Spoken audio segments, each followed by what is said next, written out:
गौतम ने पहले तीर्थंकर ऋषभदेव से चरम तीर्थंकर महावीर स्वामी तक के सभी तीर्थंकरों के जीवन चरित्रों का पूर्ण अभ्यास किया। एक बार इसी विषय पर महावीर स्वामी से वार्तालाप करते हुए उन्होंने कहा, भगवान प्रथम तीर्थंकर थे ऋषभदेव। उनकी आयु 84 लाख पूर्व वर्षों की यानी कि अरबों खरबों वर्षों की थी।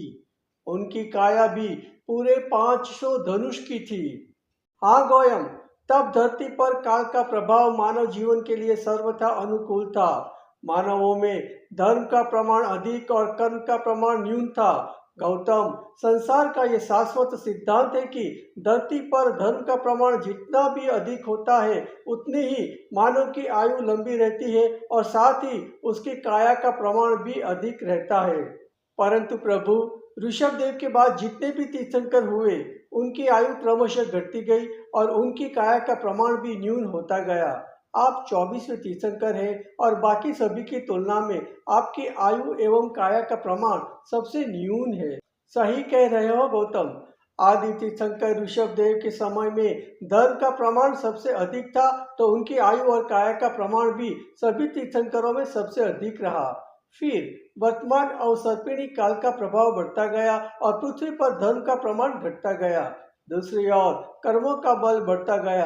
जैसे जैसे धर्म का प्रमाण घटता गया और कर्मों का बल बढ़ता गया, वैसे वैसे धरती का शुभत्व भी घटता गया और अशुभत्व बढ़ता गया। इसका प्रभाव धर्म के स्थापक तीर्थंकरों पर भी पड़ता गया। एक के बाद एक तीर्थंकर की आयु और काया का प्रमाण घटता गया। मैं इस अवसर्पिणी काल का चरम तीर्थंकर हूँ, सो मेरी आयु और काया का प्रमाण सभी तीर्थंकरों में सबसे न्यून है। अगर इस प्रकार देखा जाए भगवान, तो यही मानना होगा कि आपके समय में पृथ्वी पर धर्म का प्रमाण सबसे न्यून है और कर्मों का प्रमाण सबसे अधिक है। वास्तविक वस्तुस्थिति तो यही है गोयम। तो इसका अर्थ यही हुआ कि तीर्थंकर धर्म की स्थापना तो कर सकते हैं, किंतु समय के प्रभाव को वह भी नहीं रोक पाते हैं। अगर ऐसा ही है तो फिर धर्म की स्थापना का अर्थ ही क्या रह जाता है प्रभु? गौतम, एक सत्य ठीक से जान लो, धर्म की स्थापना समय के प्रभाव को नहीं, कर्म के प्रभाव को रोकने के लिए होती है गौतम। धर्म की स्थापना समय के प्रभाव को नहीं, कर्म के प्रभाव को रोकने के लिए होती है। समय अपना काम करता रहता है, किंतु जिन लोगों पर कर्मों का प्रभाव न्यून और धर्म का प्रभाव अधिक होता है, उनके लिए धर्म एक शाश्वत आधार बन जाता है। धर्म में वह सामर्थ्य है कि वह मानव को काल और कर्मों के प्रभाव से बचा सकता है। मैं तीर्थंकर बना, तुम गणधर बने और हमारे कई शिष्य हैं जिन्होंने धर्म के आधार पर केवल ज्ञान सिद्ध करके अपना मोक्ष पा लिया। जिस समय काल का प्रभाव सबसे ऊपर है और धर्म का प्रभाव सबसे नीचे है, उस समय भी ये हो पाया, यही धर्म का वास्तविक सामर्थ्य है।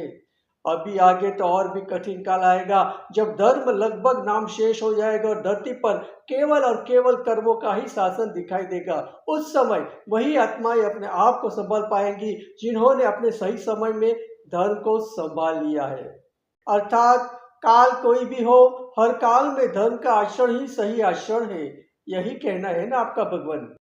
हाँ गौतम, काल और कर्मों के प्रभाव से तो स्वयं तीर्थंकर भी नहीं बच पाते हैं, किंतु धर्म का प्रभाव काल और कर्मों के प्रभाव के बीच भी नित्य असरकारक रहता है। सारांश तो यही हुआ भगवान कि जो धर्म में जितना आगे निकल गया, वह काल और कर्म के प्रभाव से भी उतना ही आगे निकल गया। सही कहा गौतम। धर्म मानव को केवल कर्म से ही नहीं, काल से भी सुरक्षित रखता है। धर्मो रक्षति रक्षितः, जो धर्म की रक्षा करता है, धर्म उसकी रक्षा करता है।